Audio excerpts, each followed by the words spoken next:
4 Widya Iswara Balai Diklat Keagamaan Palembang resmi menjalani prosesi pelantikan dan pengambilan sumpah jabatan pejabat fungsional sebagai momentum strategis untuk mendorong kemajuan pelatihan.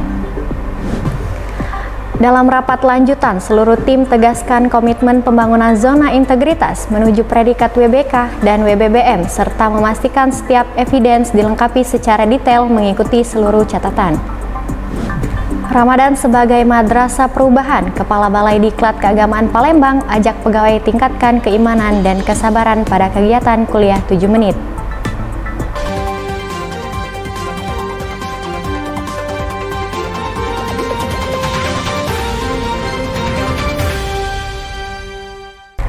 Assalamualaikum warahmatullahi wabarakatuh. Halo Sobat Cinta LTV, kembali lagi di kabar LTV Sepekan yang membahas berita aktual seputar pendidikan, pelatihan, dan keagamaan.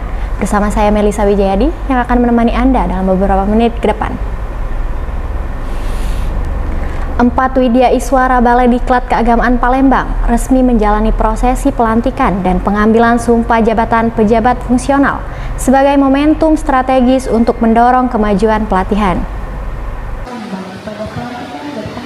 Prosesi pelantikan dan pengambilan sumpah jabatan pejabat fungsional digelar secara daring pada Kamis 19 Februari 2026. Acara penuh hikmat ini dipimpin langsung oleh Profesor Ali Ramdhani, Kepala Badan Moderasi Beragama dan Pengembangan Sumber Daya Manusia Kementerian Agama Republik Indonesia.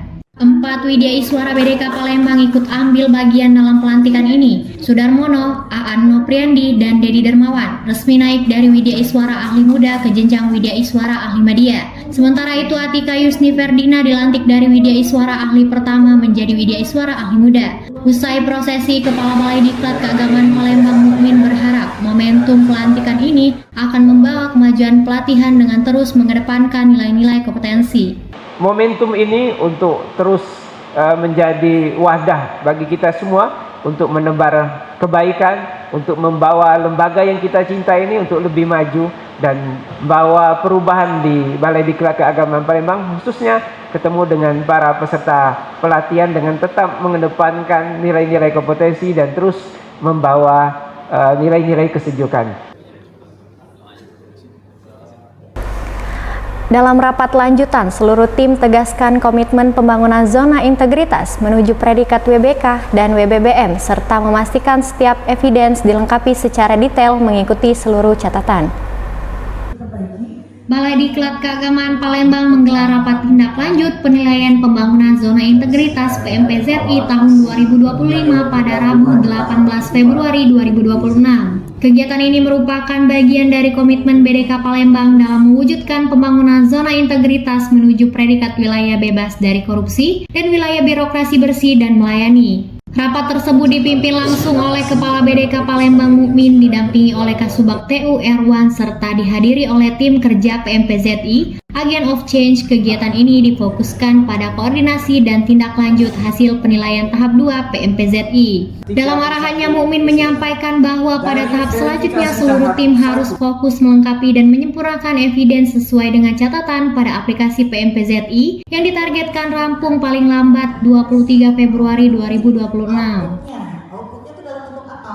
Ramadan sebagai Madrasah Perubahan, Kepala Balai Diklat Keagamaan Palembang ajak pegawai tingkatkan keimanan dan kesabaran pada kegiatan kuliah 7 menit.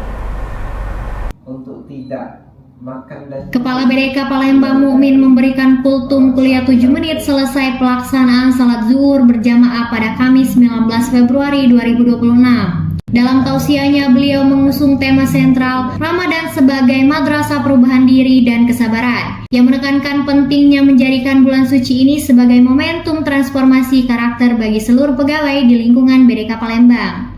Haji Mukmin menegaskan bahwa sabar dalam menjalankan kehidupan sebagai kekuatan jiwa. Kesabaran bukan berarti diam, melainkan kemampuan mengelola diri di bawah tekanan untuk tetap memberikan yang terbaik bagi lembaga dan masyarakat. Sebanyak 64 petugas kloter asal Sumsel dan Babel dibekali materi integrasi layanan operasional kloter sebagai penguatan dedikasi dan profesionalitas dalam mendampingi jemaah haji Indonesia di Tanah Suci. Mengusung semangat melayani tamu Allah, Kepala Balai Diklat Keagamaan Palembang Mukmin menegaskan pentingnya dedikasi dedikasi dan profesionalitas dalam materi bertajuk Integrasi Layanan Operasional Kloter, yang diikuti 16 ketua kloter, 16 pembimbing ibadah, serta 32 tenaga kesehatan yang akan mendampingi jemaah haji asal Sumsel dan Babel di Tanah Suci 1447 Hijriah. Dalam arahannya, Mukmin menegaskan bahwa niat utama yang harus ditanamkan setiap petugas adalah menjadi pelayan tamu Allah. Dedikasi dan profesionalitas menurut beliau merupakan pondasi yang tidak boleh tergoyahkan. Demikian kabar LTV sepekan. Saksikan terus informasi aktual di kabar LTV sepekan lainnya. Jangan lupa share, like, dan subscribe YouTube LTV Balitbang. Saya Melisa Wijayadi beserta kru yang bertugas mengucapkan terima kasih. Wassalamualaikum warahmatullahi wabarakatuh.